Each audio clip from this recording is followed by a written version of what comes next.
A tecnologia de aviões avançou rapidamente nos anos 1950, em parte devido à competição da Guerra Fria. Após Chuck Yeager quebrar a barreira do som no Bell X-1, em 1947, os aviões se tornaram cada vez mais rápidos. Em 1962, os soviéticos introduziram o Tupolev Tu-22, o primeiro bombardeiro supersônico do mundo. A resposta americana foi um avião que estava tanto à frente quanto atrás dos tempos. O XB-670 Valkyrie era uma incrível peça de tecnologia de ponta que foi baseada em um pensamento estratégico ultrapassado e uma trágica colisão em pleno ar em 1966, com o protótipo demonstrou as falhas de um programa ambicioso, mas problemático. É uma história que merece ser lembrada. Em 1955, a Força Aérea dos Estados Unidos da América emitiu um requisito para uma aeronave capaz de implantar efetivamente as armas nucleares da época. O requisito era desafiador. A aeronave precisava ser grande o suficiente para transportar as pesadas armas dos Estados Unidos da América para a União Soviética, e então alcançar velocidades supersônicas para escapar da explosão. Construir e abastecer um avião supersônico desse porte desafiaria os limites tecnológicos da época. O avião precisaria ter o alcance e a capacidade de carga de um B-52, mas a velocidade de um B-58 Hustler. Dois caminhos foram perseguidos ao mesmo tempo. Um testou a perspectiva de uma aeronave movida a energia nuclear, o outro pressionaria os limites das capacidades de um motor convencional. O avião exigiria um raio de combate de 4.000 milhas náuticas com capacidade de carga de 50.000 libras. Ele poderia ter uma velocidade de cruzeiro subsônica, Mach 0.9, mas precisa ser capaz de atingir velocidade supersônica durante a entrada e saída de 1.000 milhas até o alvo chamado de arrancada. Os designs iniciais tinham tanques de combustível e seções de asa descartáveis, que seriam jetsonados para modificar a forma da asa quando esgotados. Os designs eram considerados muito complicados, mas progressos no voo supersônico indicavam novos designs no futuro. Novas pesquisas focaram em uma asa delta estreita. Surpreendentemente, a pesquisa revelou que, em velocidades supersônicas, essas asas consumiam mais combustível, mas eram mais eficientes em termos de aproveitamento. Em velocidades supersônicas, elas consumiam combustível 2 vezes mais rápido do que em subsônicas, mas voavam 4 vezes mais rápido. Em termos de combustível por milha, o plano com velocidade de cruzeiro subsônica e sprint supersônico não fazia sentido. Os novos designs usariam velocidades supersônicas durante toda a rota. Ideias inovadoras de design utilizaram novos desenvolvimentos, como o uso de combustível de alta energia, enriquecido com boro nos pós-combustores. O combustível ZIP proporcionava mais energia, aumentando o alcance. Eles também aproveitaram uma nova ideia descoberta através de experimentos em túnel de vento e em ogivas nucleares reentrantes, chamada sustentação por compressão. Em velocidades supersônicas, o nariz do avião geraria ondas de compressão. O avião poderia obter sustentação extra projetando a aeronave para aproveitar essas ondas. O conceito é similar a um barco que plana em sua própria esteira. Apesar do conceito ser básico, aplicá-lo em aeronaves é extremamente complexo. O Constip, ainda testando os limites da tecnologia, apresentava problemas significativos, como o resfriamento do calor causado pelo atrito nas bordas de ataque em velocidades supersônicas.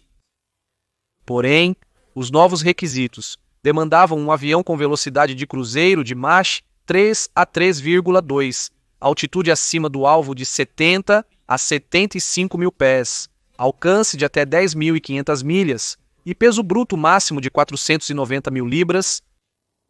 A North American Aviation ganhou o contrato com um design avançado designado B-70. A Força Aérea teve um concurso de nomes em 1958 e com um X adicionado para denotar o protótipo experimental, nasceu o North American XB-670 Valkyrie.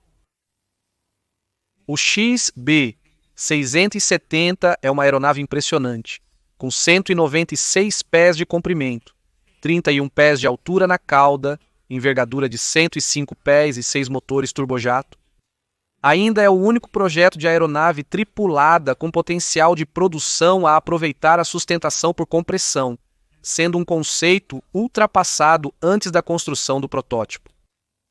Apesar de impressionante e valer a visita ao Museu da Força Aérea dos Estados Unidos em Dayton, Ohio, o XB-70 Valkyrie foi baseado em conceitos que já estavam desaparecendo. Com o desenvolvimento dos bombardeiros, o objetivo era fazê-los voar mais rápido e mais alto para escapar da artilharia antiaérea e dos caças inimigos. O XB-670 é o ápice dessa filosofia, mas no final dos anos 50, os mísseis antiaéreos já estavam demonstrando a fraqueza dessa filosofia. Mísseis poderiam atingir aviões em qualquer altitude e velocidade. De fato, bombardeiros que voam rente ao solo ofereciam melhor defesa contra mísseis antiaéreos do que bombardeiros supersônicos de alta altitude, como o B-70, além de terem custos operacionais muito menores. Como sistema de entrega para bombas nucleares, os mísseis nucleares em rápido desenvolvimento eram mais eficazes. Frotas de bombardeiros supersônicos de alta altitude não compensavam o custo. O programa B-70 foi cancelado em 1959. Na campanha presidencial de 1960, o avião teve um breve alívio, com o democrata John Kennedy e o republicano Richard Nixon tentando retratar um ao outro como fracos na defesa. Até 1961, Kennedy considerava o avião uma despesa desnecessária. Em 1962, os enormes gastos já investidos no projeto resultaram na produção de apenas 2 aeronaves experimentais para testar conceitos de voo supersônico. O primeiro dos protótipos, XB-70, fez seu voo inaugural em 21 de setembro de 1964. Apesar do impressionante design aerodinâmico, o XB-70 tinha vários problemas. O design era vasto e complexo e problemas mecânicos assolavam cada voo. O avião possuía uma estrutura supersônica complexa, operada por controles de manche e leme, que exigia assistência de computador digital ainda não inventada para voar. Os aviões voavam a Mach 3, mas sua operação estava problemática. A gravidade dos problemas foi evidenciada em um voo de teste pelo segundo protótipo em 30 de abril de 1966. Logo após decolar da base aérea de Edwards, o sistema de retração do trem de pouso da aeronave teve um curto-circuito. Devido a essa falha, o trem de pouso dianteiro foi soprado de volta para o compartimento parcialmente retraído, cortando os pneus. Os pilotos de teste Al White e Joe Cotton tentaram baixar o trem de pouso, mas o sistema hidráulico falhou. O trem de pouso dianteiro estava preso e destravado. O problema era significativo, não há como pousar um jato supersônico de barriga para baixo.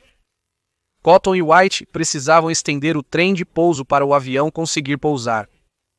White e Cotton teriam que se ejetar e o protótipo de 750 milhões seria perdido. A tripulação inicialmente arriscou pousos toque e vá na tentativa de travar o trem de pouso dianteiro na posição correta. A ideia audaciosa não funcionou, parecia que o avião se perderia. Mas White e Cotton tinham mais 2 horas no ar para queimar o combustível nos tanques, o que lhes deu tempo para resolver o problema. Eles decidiram que a melhor chance era tentar curto-circuitar o sistema de retração do trem de pouso, mas não tinham as ferramentas adequadas. Então Cotton encontrou uma solução. Ele vasculhou sua pasta e achou um clipe tipo Binder.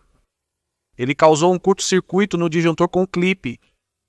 O trem de pouso travou, mas Cotton e White tiveram que pousar com os pneus do nariz cortados e sem pressão hidráulica em uma das 4 rodas de freio principais. Ao pousar, o trem de pouso explodiu em chamas, mas os bombeiros de Edwards extinguiram o fogo antes de danos significativos ao avião. O protótipo de 750 milhões foi salvo por um clipe de papel de 2 centavos. O incidente não foi isolado. Cotton lembrou-se de um voo quando uma seção de asa de 45 centímetros por 3 metros se soltou da aeronave a Mach 3. Ele comparou a situação a acordar com um elefante na cama, ressaltando o quão evidente era. Os problemas se tornariam tragédia em 8 de junho de 1966.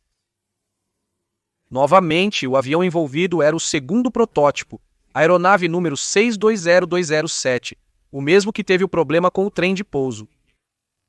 Al White retornou ao cockpit, agora com o Major Carl Cross pilotando o XB-670 pela primeira vez. Joe Cotton também estava lá, no assento de observador de um jato de treinamento Northrop T-38 Talon seguindo o voo.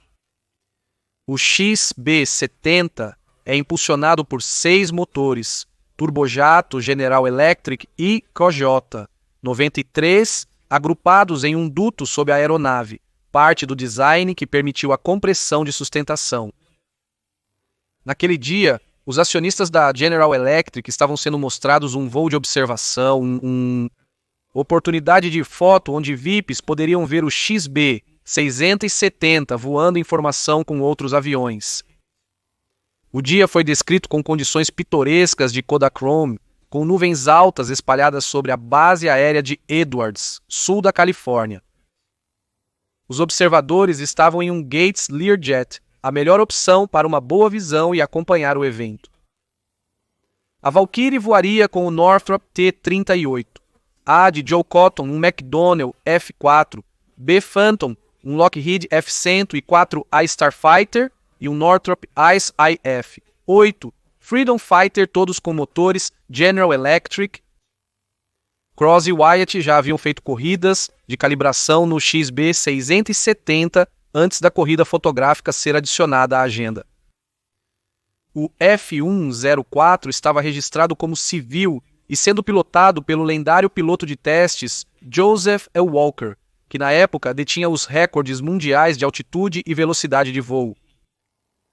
Walker havia sido condecorado com a Cruz de Voo Distinto e a medalha aérea com 7 cachos de folhas de carvalho por pilotar P-38 Lightnings na Segunda Guerra Mundial. Depois da guerra, ele virou piloto de pesquisa na instalação de pesquisa de voo Edwards. Ele pilotou o Bell X-1, uma versão que seria o primeiro avião a ultrapassar a barreira do som. Ele foi o piloto de teste-chefe do Douglas X-3 Stiletto e um dos poucos a voar o recordista North American X-15. Ele frequentemente pilotava aeronaves de perseguição para a Administração Nacional da Aeronáutica e Espaço, sendo altamente habilidoso nas manobras usadas no voo de demonstração do XB-70, embora questionasse o propósito do voo, pois não contribuía para a pesquisa com o Valkyrie. O XB-70 voaria a 25 mil pés com as outras aeronaves em formação de cunha, com 2 em cada asa. Walker estava à direita do F-104 perto da asa. Não era uma posição fácil para um caça de nariz curto, construído para interceptações em alta velocidade, não para fotos em baixa velocidade. Ele enfrentava dificuldade para manter uma distância visualmente agradável do F-5A à sua direita. A asa do Delta Wing Valkyrie estava atrás dele, dificultando sua visão. A Administração Nacional da Aeronáutica e Espaço concluiu posteriormente que seria difícil determinar sua posição relativa apenas observando a fuselagem do Valkyrie à esquerda. Mas o piloto experiente manteve a formação por quase 40 minutos, enquanto a equipe de marketing da General Electric e os VIPs fotografavam o Learjet próximo.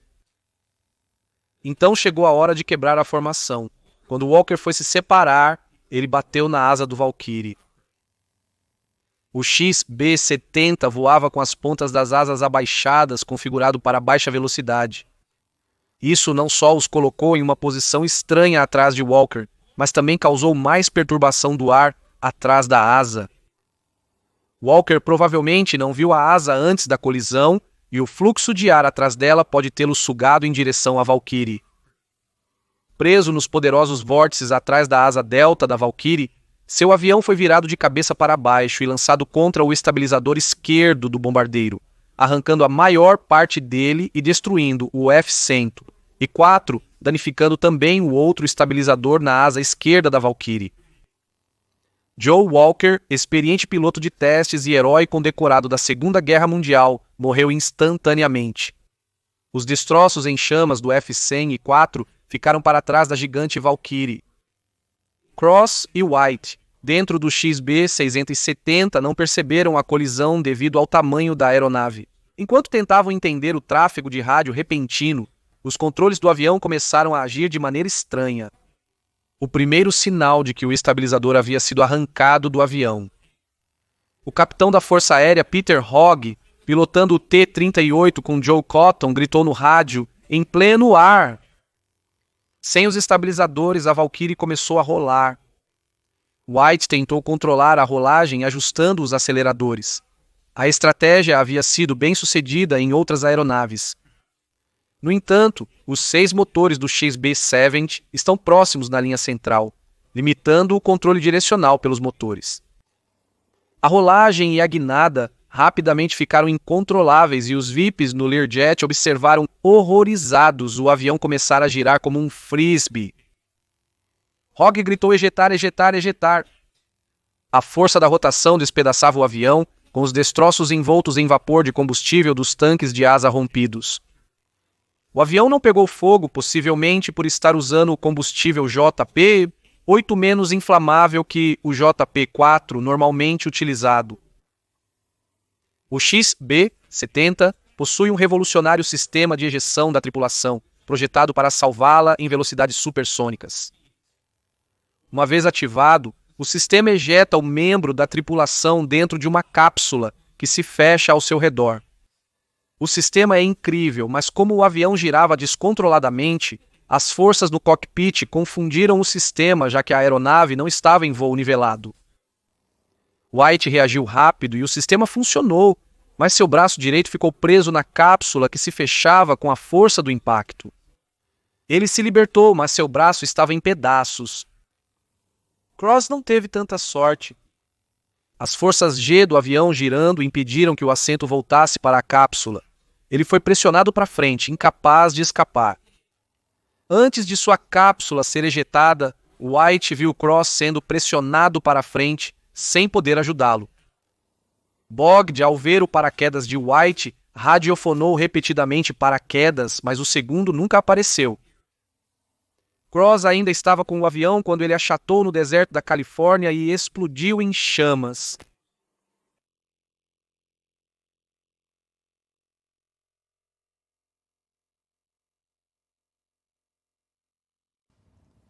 Em sua declaração sobre o acidente, o presidente Lyndon Johnson disse que Joe Walker e Major Cross sacrificaram suas vidas no avanço da ciência e tecnologia.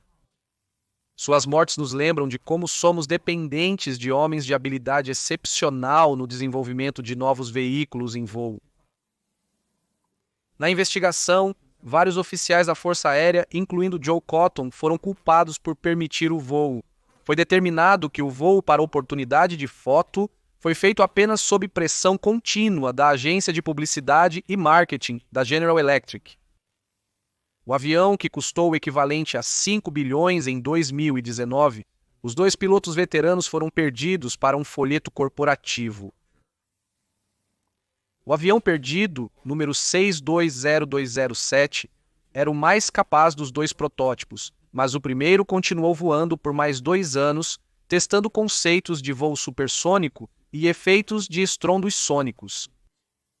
Seu último voo foi em 4 de fevereiro de 1969, quando foi voado da base aérea de Edwards, na Califórnia, para a base aérea de Wright-Patterson, em Dayton, Ohio, onde foi colocado no Museu Nacional da Força Aérea dos Estados Unidos.